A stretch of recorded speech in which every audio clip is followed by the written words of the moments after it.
This podcast is supported by listeners like you. We're grateful for your tax-deductible donation at newthoughtphilly.org or the link in the episode description. A practical prayer is a prayer that works. These discussions between Reverend Bill Marchioni and Carol Lawrence dive into the details of how it works and how to work it. Reverend Bill is a New Thought minister and the author of Practical Prayer for Real Results. Your new life begins with a new thought. Carol Lawrence is on a spiritual quest, finding the New Thought teaching after decades on the pulpit in 3 different traditional denominations. I've got some questions. Together, they're exploring the philosophy and activities that come together from many of the world's religions to create the practical spirituality that is New Thought.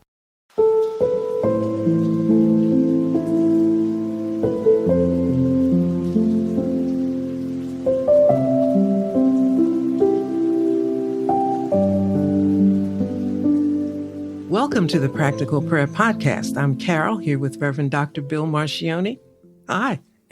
Hello there. And so we are recording this episode of the podcast on the day of the solar eclipse.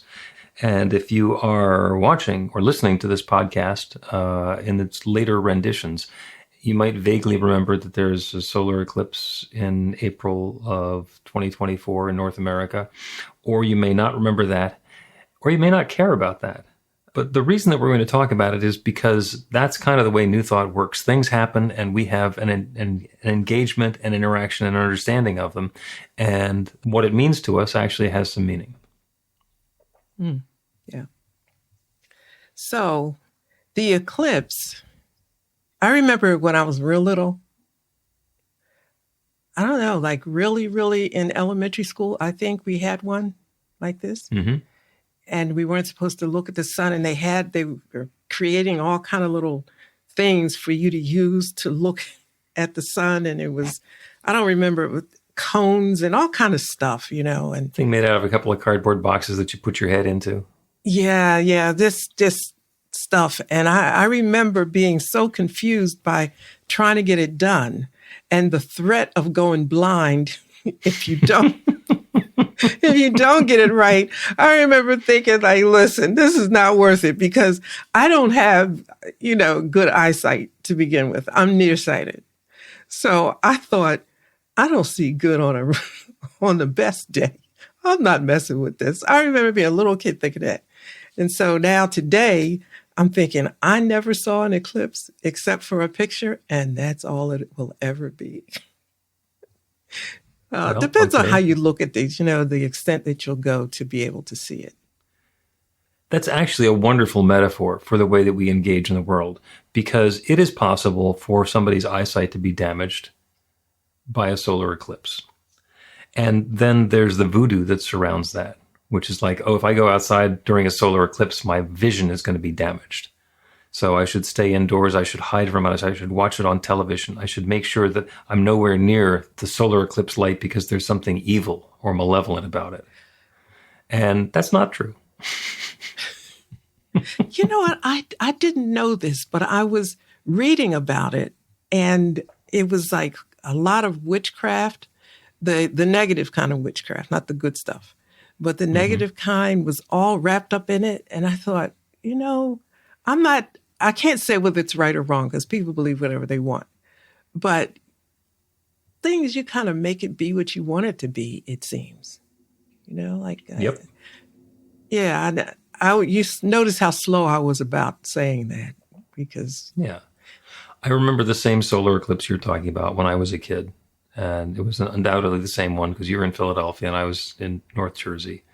And so that's the similar one that's happening.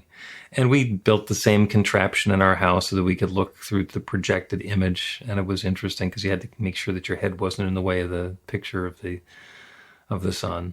And the mailman came by during the eclipse, and my dad met him outside and says, "You're not looking at the eclipse, are you?" And the mailman said, "No, that's the reason I'm wearing glasses is because I did that when I was a kid." So it's been going on for a while. Long time, yeah. Yeah, and I'm going to take off the religious science hat and put on the science hat. And here's why. Here's how the solar eclipse can hurt somebody's eyes. So when the eclipse happens, it's basically the shadow of the moon. coming. That's what makes it dark. So the moon is coming between the sun and the earth. Now, normally we don't look at the sun, and we certainly don't stare at the sun because it is what? Too bright. That's right. It's too bright to look at. It will hurt our eyes, and it actually hurts to try and look at it, so we don't. But during a solar eclipse, it's fascinating. So we are intrigued by that, and we want to see what's going on. So we tend to look at the sun and say, oh, what is that? And then it turns out that the amount of light that's coming off the sun is much less than it usually is. So it is possible to look at it. So our usual squint, look away reaction goes away. But not all of the sunlight gets blocked. There's usually a little diamond ring thing that's there. That's as bright as the sun ever is. And the way that our eyes work is the sun, the light comes down and it gets focused by our cornea, which is the lens, and it lands somewhere on our retina. And during an eclipse, most of our retina is not getting any light, but that one little tiny part that is, it's still looking straight at the sun. So that's actually why it's bad to look straight at the sun during an eclipse or any time. It's just nobody thinks of doing it other times. That just makes so perfect sense. Now, as many times as often as I remember the eclipse story and the experience, nobody ever explained it. I don't remember anybody explaining it like that. It's just you don't look at it. And common sense. It's dangerous and scary, bad voodoo. Yeah, the voodoo part. And I mean, you don't know science, but common sense tells you there's still a little sunlight coming through. Maybe you shouldn't mess with it and just leave it alone. But without a really good scientific explanation, you can just go all over the place with this and anything else, really. And I'm not no poo-poo on interpretations and all of that business, but I do kind of like the scientific explanation for a lot of things. I kind of feel, comfortable with that. Although from the side of the street I come from, you don't have science and religion at the same table trying to talk. But it makes sense you have to me. them both working together and they're just fine until there's a disagreement. Well, in which case but it becomes blasphemy. But the conversation doesn't get very far before you get a disagreement. I don't know who you've been talking to, but I'll tell you, Remember the good I old know. days when the Earth was flat and then when it was round, it was the center of the universe. The good old days. Why can't we have those again? I don't remember when they call them flat earthers now. That I don't know if that's a new term, but I remember when they talked about it, and I thought, could people have really believed that? Because it just doesn't seem to make a whole lot of sense. But There's still people who believe that. well, that's the shocker, because I'm thinking that doesn't make any sense. But then I realized, or was told later in reading, that there are people who believe that, and I suppose they can explain it their side as well as others, can explain it. I don't know. You could take them, the non-believers, up to the International Space Station and have them orbit the Earth in 90 minutes, and they still wouldn't believe it. And it has nothing to do with observation. It has nothing to do with the facts. It has to do with belief. Belief is really strong. Belief is really powerful. Yeah. I heard a great explanation of how it's impossible that the Earth is flat. And that is because the Earth is inhabited with cats. And if the Earth were actually flat, by now the cats would have pushed everything off the edge.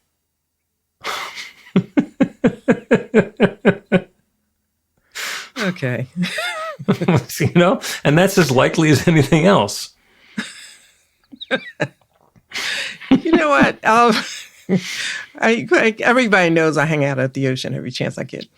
And my husband was just saying one time, he said, we live on the edge of the earth. And it was just funny to hear him say that because he is a scientist. Like, that's his background and all of that. And I looked at him and I understood what he was saying. From where we're standing, you certainly can feel like you're on the edge of the earth. And you couple that with talking to God at the same time, from being on the edge of the earth, hey, you can start a whole new religion on that if you want to. So it depends on what you believe, really. And that's probably the sort of religion that would be relatively easy to get people into because it all happens at the beach. the edge of the earth that your husband is talking about. Yeah, well, I mean, it's the edge of the ocean, the edge of the earth. That's where the two of them meet. And there's a little dance they do back and forth that we call waves and tides. But it's always pretty much at the same place. And so, yeah, I love his explanation. Spent a fair amount of time as a scuba diver. And so the edge of the earth stretches out a little bit farther for scuba divers than it does for everybody else, because we can go underneath the ocean part and there's still interesting stuff to do there. Your imagination can just completely run crazy. For example, did you feel the earthquake the other day that we had? My daughter gets angry when people ask that question. It was an earthquake. What do you mean, did you feel it? And the fact of the matter is, I did not feel it. I was in the basement grooming the dog with like the vibrating clipper in my hand, and the washing machine was going thugga, thugga, thugga, thugga, thugga, thugga, making everything shake anyway. And there was a dehumidifier going, so everything was kind of in motion anyway. And my wife runs downstairs, everything is shaking. And I said, what do you mean? She said, come up here, everything's shaking, and the glasses are making this tinkling noise. So I get enough stuff taken care of that the dog is not going to freak out and jump off the grooming table. And I walk upstairs, and of course it's over. And so I didn't feel a thing. So, no, I didn't. And it's the second one that I was in that I didn't feel. I was in an elevator the previous time, and it just felt like a bumpy elevator ride. And it turns out the earthquake happened while we were in the elevator at an IKEA. Yeah. Well, this one, okay, so I'm going to give you and everybody a chance to laugh, right? I'm feeling the quake, and I'm dead into my work, and I was recording something, and I felt it, and I thought, that a truck is passing. But then that's what happens when you live in Philly. The trucks pass, the windows vibrate. I thought, you don't live in Philly. What is this? And I thought, well, let me just change positions, as though that was going to address the problem. And I kept feeling it, and I just got right back into my work until I noticed the computer screen was vibrating. And I thought, maybe something's going on here. But by the time I figured it out, it was over. Forgot completely about it until maybe an hour or so later. I thought, why don't you go check on Don, see if he's okay. Don's my husband, everybody. So I snap into action. I scooped down there to see how he's doing, just like you. He said he didn't feel anything. He didn't know a thing about it. Nothing. In fact, he didn't ask when, no questions. He just kept doing what he was doing. Nope. Go figure. Everybody getting text messages. Did you feel that? And interesting observation that you had, that you try moving to see if it goes away, and that can work, but you would have had to move to like Toledo, where they didn't feel it. And that's another example of something that happens, and then we have an interaction with what happens, and we can ascribe meaning to the interaction, whether the original thing has something to do with it or not. Exactly. And you talked about beliefs, and you can almost see how different beliefs start, because I wrote about the earthquake, of course, afterwards. And the idea is that it depends on where you were and what you were thinking, because I talked to a lot of people, people checking in and making sure everybody was okay. Some people were laughing. Some people were scared to death, and I'm thinking, I'm not inclined to be scared. And I thought, but I had to speak to each person where they were. So it was so different speaking to a person who was afraid as opposed to who was being a jokester about it. Or your husband who didn't feel it at all. Yeah, or no thing. So it might be not a whole lot of space in between times that I spoke to people. And when I got finished, I thought, it's all about what you believe. When something happens, that belief kicks in. And that's your truth. But that's not the truth, and we're heading into the metaphysics of this now, aren't we? But how do you not get there? Because that's what there is. So I think it's great to get there. Let's take a break, and then we will talk about the meaning of a solar eclipse or an earthquake, and then what the meaning means. Oh, okay.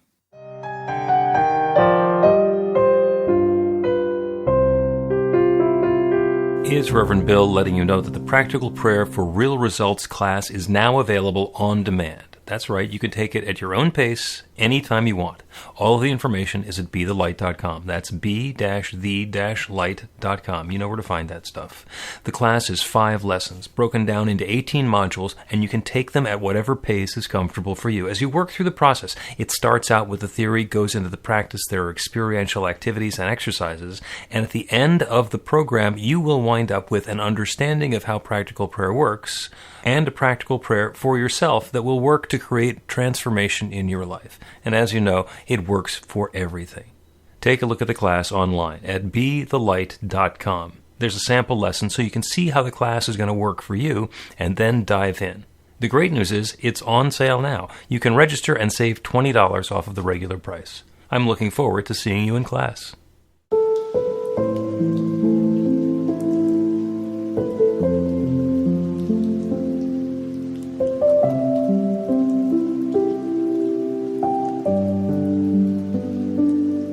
Welcome back to the Practical Prayer Podcast. I'm Carol, here with Reverend Dr. Bill Marcioni, and we're talking about earthquakes and solar eclipses and what they mean and what they don't mean. Because these things happen. This is the way of the universe. Because we are independent and conscious beings, we are aware of our circumstances. We have a memory, so we know what's happened previously, and we have our intellectual faculties, so we can put the pieces together and kind of project what may be happening in the future. We can get fooled. We can, that is such fertile ground for being surprised by things. So recently, an earthquake, and today we're going to be having a solar eclipse. And it's possible to attach meaning to those that goes well beyond what's actually going on. I'm remembering the Mark Twain novel, A Connecticut Yankee in King Arthur's Court. So there's this guy in 1912, a mechanic, who gets bonked on the head or something, and he winds up back in King Arthur's Court. And they figure that he's a wizard, so they're going to burn him at the stake or whatever. And he happens to remember that the date that they're doing that is the day that there's going to be a solar eclipse. So he uses the knowledge that there's going to be a solar eclipse to tell the court, you better not do anything to me or I'll take the sun away. And they go, you can't do that. And he says, give me 8 minutes. And they wait and it gets dark. And it's like, uh-oh, make the sun come back. And he knows how long the eclipse is going to last. He says, no, you're going to sit here in the dark for a while. You're just going to have to wait. And they did, and they were all kind of panicky because they thought that what was going on is that this wizard was taking the sunlight away. And in fact, it was just somebody who knew something.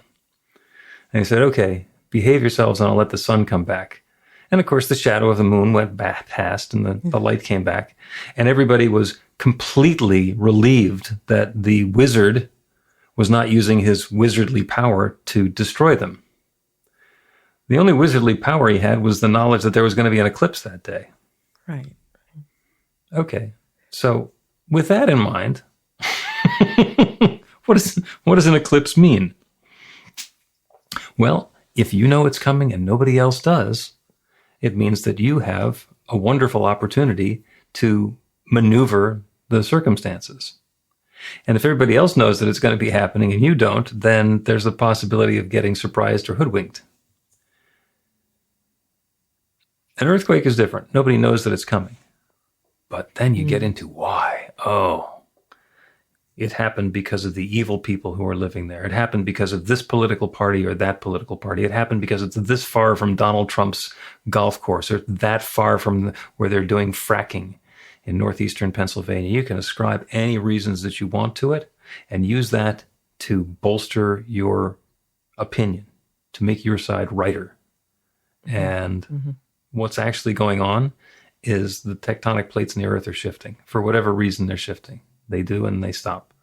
And the shadow of the moon happens to cross the earth in a particular place, and then it passes like all shadows do. And what it means is there was an eclipse. That's it. Now, okay, see, this is awful. No, it's not. That's why I didn't have such a welcome seat at the table on the other side of the street. Because Listen, I was an only child for like 6 years. So there was nothing for me to do but read. That's just it. And my parents were really, because listen, back there in those days, you had 3, 6, and 10. 12 didn't come and, channels. So it was nothing to do but read. And I was never allowed to read comic books. So I read a lot of different stuff that, kids probably didn't read. So it's really difficult for me to have accepted a lot of things that were shoved at me because there's a logical explanation for things. And I'm not poo-pooing the idea that you can put spiritual interpretations and other kinds of interpretations on things, but no, that's what you're doing. Make an analogy as opposed to a belief. Does that make sense? Mm-hmm. We can explain it looking at this natural thing. We can give meaning to it as though it were an example or an analogy of something, as opposed to saying, well, this is the reason it happened because it's near Donald Trump's whatever. Because, if you do that, the earth would never stop shaking because he's not the only person that people don't feel favorably about. So then what's going to happen? He's just the one that's most popular right now that people hate, but he's. And that changes. Yeah. And that changes routinely. A friend of mine has actually some expertise in total eclipses. And I think he's been in 5 total eclipses. He's actually arranged to be in the path of totality 5 times previously. And it's one of those things where if you haven't been in a total eclipse, and I've been in a partial eclipse several times, but I haven't been in a total eclipse. And the people who have been in a total eclipse say it's different. And I can say, well, what makes it different? And they can explain it and they can use words and they can describe it. But what they're describing is the feeling that they have when something happens that's out of the ordinary. And as much as I understand that, until I do it, I won't really know what they're talking about until I have that same visceral feeling myself. What makes this different? It's not like it's dark, nighttime dark.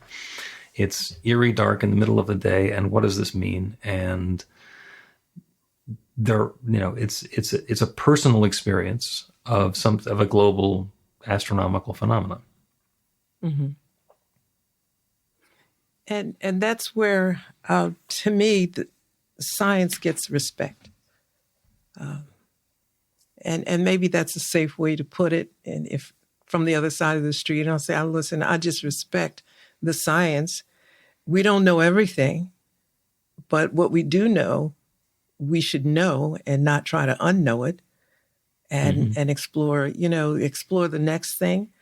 You just can't make things into something, and I respectfully say this, wooey, if it's not. Yeah. Yeah. And I tend to be a wooey person too, by the way, but if you can explain it away, you can't. It's no magic. There's a huge amount of concern about global warming and climate change. And, whether the global warming is man-made or it's not, whether it's something that needs to be resolved by human beings, or if it doesn't, if the problems are going to continue and, does it mean this or that or the other thing?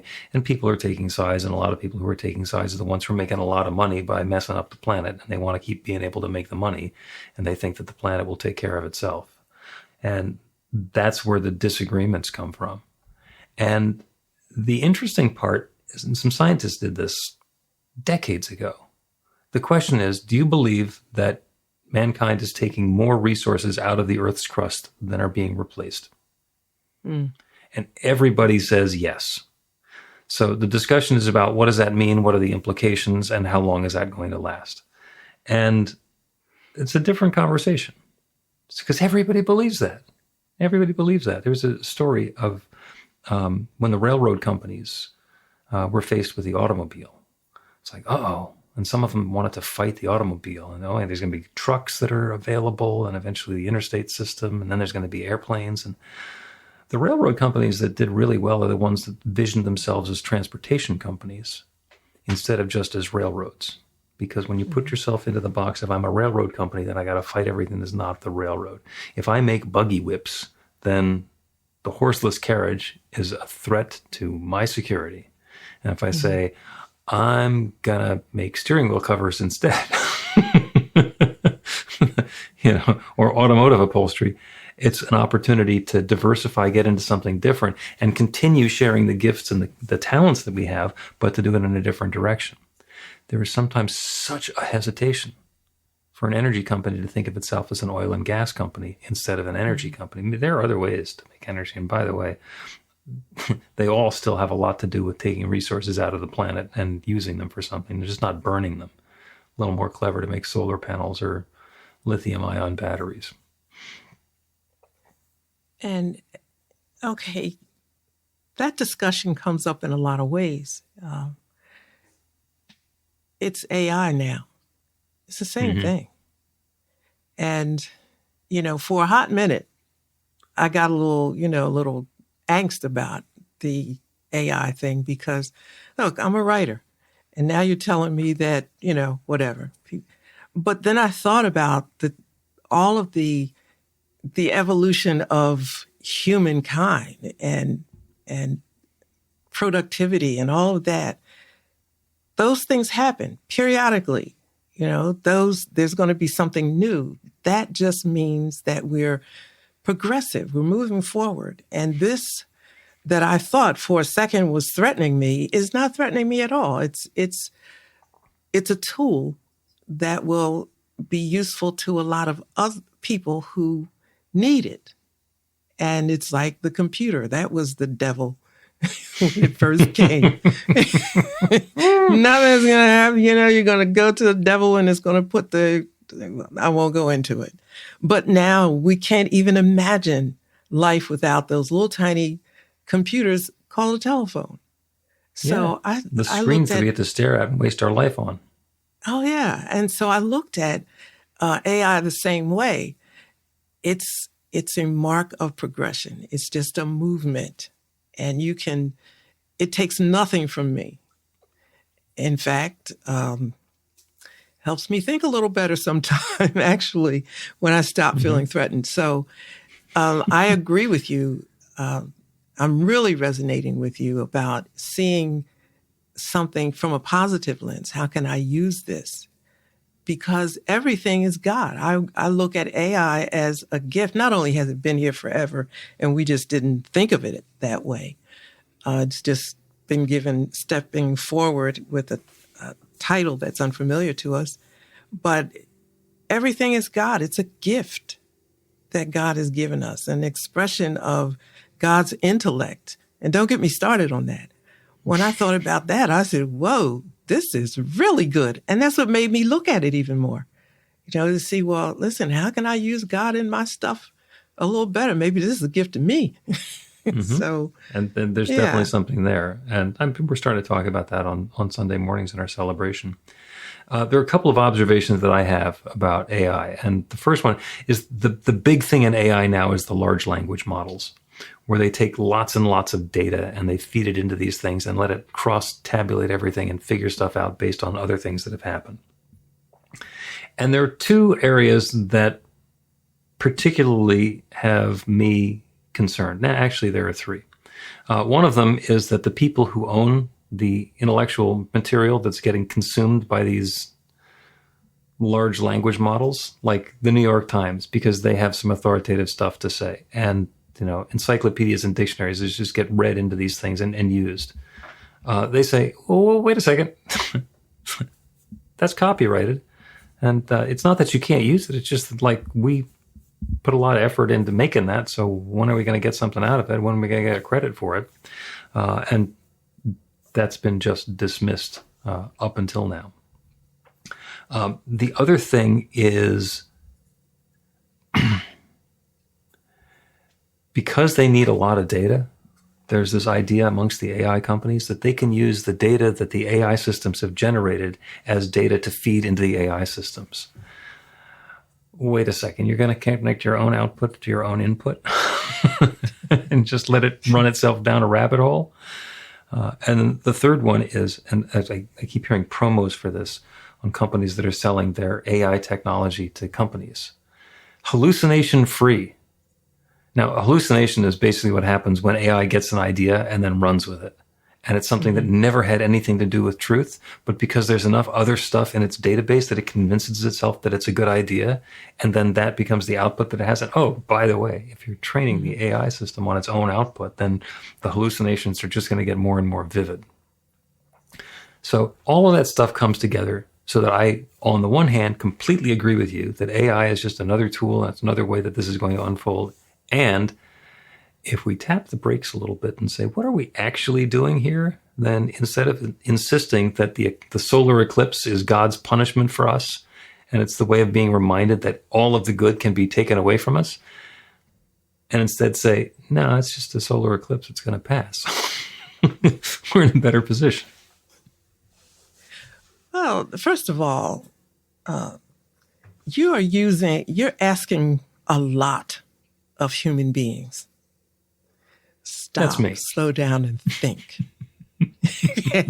You're asking a whole lot. And that's a whole nother, podcast. And the reason why I would say it's a whole nother podcast, because it can sound a little bit offensive. And I really am not trying to do that. But things move so quickly and people are demanding things that move quickly. We're accustomed to that.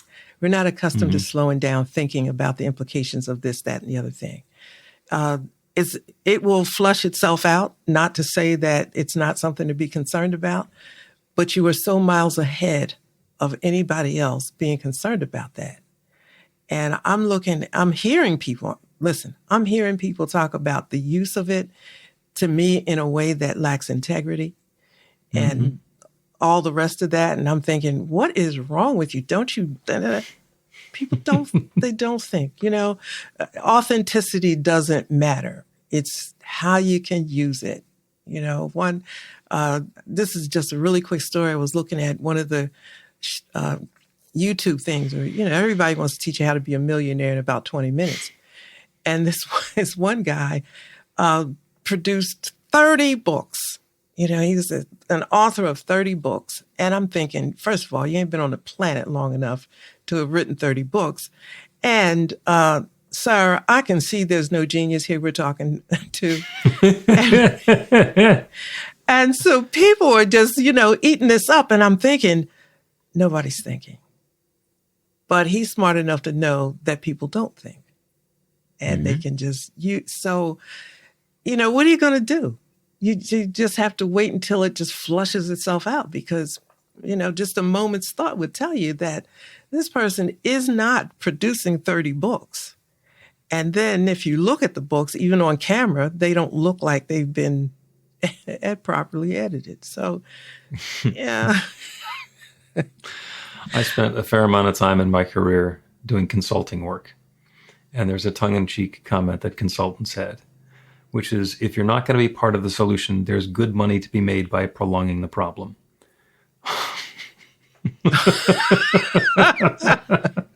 Let's take a break. I'm going to look at that when we get finished. Let's take a break and we'll do a prayer about solar eclipses, earthquakes, and artificial intelligence. Learn to put practical prayer to work in your life. The steps are simple to learn and let you begin to get real results to create the life of your dreams immediately. Reverend Bill Marchione's widely acclaimed book, Practical Prayer for Real Results, gives you a clear summary of the New Thought principles behind practical prayer and the series of easy-to-understand steps found in the most effective prayers from religions and spiritual practices all over the world and throughout history. Practical prayer is not a replacement for your religion or practice. It's a technique to make the work you do in consciousness even more effective. The book includes 40 prayers on various topics that you can adapt as needed and use as your own. Practical Prayer for Real Results is available in paperback, Kindle, and audiobook on Amazon or at b-the-light.com. That's b-the-light.com.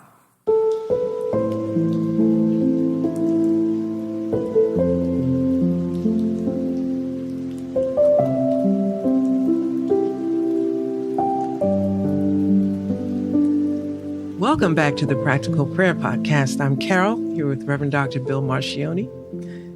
I don't know Right what we before were the talking break, about. I gave you the tongue-in-cheek saying that we had in the consulting business. And it was actually not something that we believed in. It's just one of those things that goes around because sometimes it's a little too close to home. And that was, if you're not going to be part of the solution, there's good money to be made prolonging the problem. And if you look at it, that's so true. That's so true. If I can stand here saying, this is a problem, this is an emergency, this is something that has to be dealt with immediately, then I get a lot of attention. And I can turn that attention into whatever the coin of the realm happens to be. If it's Facebook followers or YouTube subscribers or advertising sales or people sitting with me for a session to read their tea leaves or whatever it is. If I can frighten somebody enough to think that they need to snap into action by buying whatever it is that I'm selling, then that's the game. And the important part is that doesn't need to be the game. We can do a different game. When there is a solar eclipse, that means something, but it doesn't mean that we're being punished with darkness in the middle of the day. What it means is the Earth and the sun and the moon are moving in such a way that the moon is getting between the Earth and the sun, and there's a shadow. And that's what we experience as an eclipse. When an earthquake happens, it's because we are living in the city of the damned, and it's being shaken by the infinite power that creates everything. Or the tectonic plates are slipping, and we feel it as an earthquake. And sometimes there's a lot of destruction, and sometimes there's just big stories, and people saying, did you hear that? Did you feel that? Same thing with artificial intelligence. In and of itself, it's neither good nor bad. However, the stories that we tell about it and the way that we engage with it can be. So the important part in all of this, the big umbrella, the overriding picture, what we can take into prayer, is to invite each of these to be an unfolding of good. Highest and best unfolding with love and ease for everyone who's involved. And it's showing up as artificial intelligence. It's showing up as an experience of a solar eclipse, giving us an opportunity to become more introspective, to learn something either about ourselves or about our world that we didn't know before. To have an earthquake remind us of what's important. And perhaps as a suggestion that when we're building something, to don't just think about having the thing standing there on a nice sunny day. Maybe let's consider what's going to happen if there's a storm. What's going to happen if there's an earthquake? What happens if there's a fill in the blank? So that we are being good stewards of the resources that we have and supporting that experience that we're desiring, instead of just assuming that it's going to be there. So let's pray by turning our attention away from the world around us. Have your own little personal eclipse by letting your eyes close or go to a soft focus. And look at that. Suddenly the light goes away. It's still there, but we're not aware of it. But we can be more fully aware of that divine power and presence that is there, that's always there, that's showing up in the bright light, that's showing up in the shadows and the darkness, that's showing up in every activity and every moment. There is only that love. There is only that one infinite power and presence, that one divine substance. But that infinite creative power is sharing and revealing and expressing and unfolding through and as all of its creation. Everything is that one divine presence, that one limitless substance expressed in its own way. That everything includes me and each person who is within the sound of my voice. Each one, an individualized expression of that one infinite love, that divine energy, that infinite intelligence, that limitless love expressed in a unique and wonderful and personal way. And I know that as that creative power continues to share itself, to evolve and unfold itself, it does so in a manner that brings more love, more prosperity, more harmony and balance, more health and vitality, more comfort and love, more sweetness and richness, creativity and goodness into our lives. And the good news is there is nothing that stands in the way of this. The experience of an eclipse crossing our path can be one of fear, or can be one of wonder and insight and invitation. So I choose to be aware of love unfolding, new possibilities in every circumstance. The ones that are obviously good, we allow them to express as good. And the ones that seem so challenging that we would normally immediately and instinctively define as bad or challenging or difficult or wrong or undesirable, there's a gift in there as well. Because when the darkness comes, we get to see the light return. A transformation that is not possible without the darkness. And with this in mind, I know that love is unfolding, that goodness is at hand for each of us in our own way. I'm grateful for the good that's coming about. I'm grateful for the willingness of each one who is listening now to be able to let go of attachment to thinking that we already know how this is going to go, that we already know how this is coming out, to open to something new and wonderful. I'm grateful for that willingness, and I'm grateful for the awareness of the love. And I am grateful to be able to speak this word and release it into that creative law that creates everything, and to know without question, doubt, hesitation, or delay that this good is happening now. And so I let it be. I speak this word and I let it be. And so it is.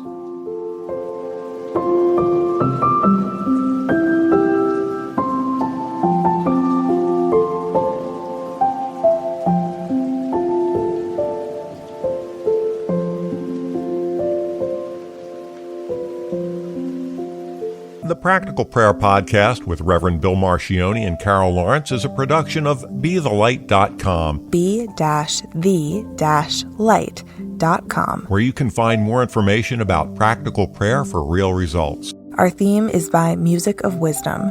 You can learn about the spiritual community of New Thought Philadelphia with daily guided meditations, Weekly celebrations of spirit, and Reverend Bill's classes in practical spirituality at newthoughtphilly.org.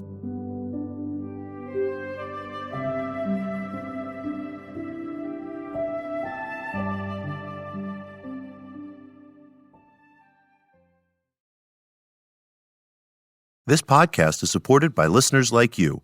We're grateful for your tax-deductible donation at newthoughtphilly.org or the link in the episode description.